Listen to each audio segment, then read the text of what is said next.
ഇതിങ്ങനെ കാണുമ്പോൾ നേരെ അങ്ങോട്ട് കയറി പോകാനായിട്ട് തോന്നും. പക്ഷെ അങ്ങോട്ട് കയറി പോയാൽ ഒരാൾ നമ്മളെ കടിച്ചോടിക്കും.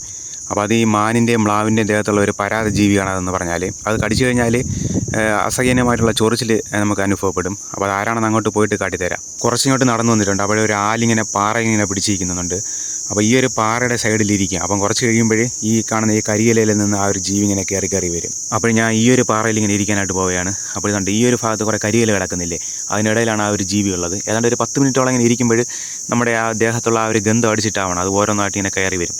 അങ്ങനെ നമ്മൾ വെയിറ്റ് ചെയ്തിരുന്ന ആ ഒരു ജീവികൾ ഇതാ വന്നു തുടങ്ങിയിട്ടുണ്ട്.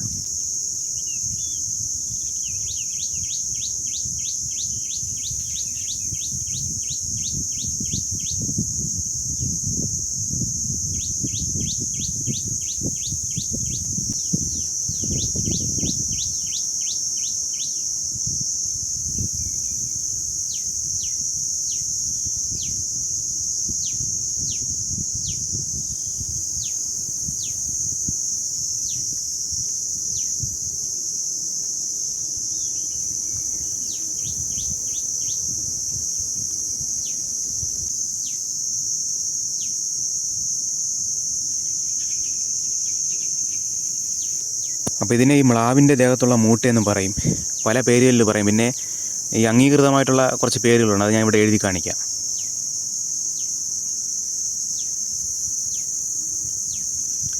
ഇതിൻ്റെ കുറച്ചുകൂടെ വലിപ്പം കുറഞ്ഞ ജീവികളുണ്ട്. അതെന്ന് പറഞ്ഞാൽ ഭയങ്കര ശല്യമാണ്. നമ്മൾ ദേഹത്ത് കയറി കഴിഞ്ഞാൽ കണ്ടമാനം കടിക്കും. അപ്പോൾ ഇത് പണ്ടൊരിക്കൽ എനിക്ക് കടിച്ചിട്ടുണ്ട്. ഇങ്ങനെ ശരീരമൊക്കെ ഇങ്ങനെ വീർത്ത് വന്നിട്ട് ഭയങ്കര ചൊറിച്ചിലായിരിക്കും. അപ്പോൾ ഈ ഒരു ജീവിയെ പെട്ടെന്ന് നമുക്ക് കാണാൻ പറ്റണമെങ്കിൽ നമ്മൾ ഈ ഒരു കരിയിലയിൽ കൂടെ ജസ്റ്റ് ഒന്ന് ഊതിയാൽ മതി.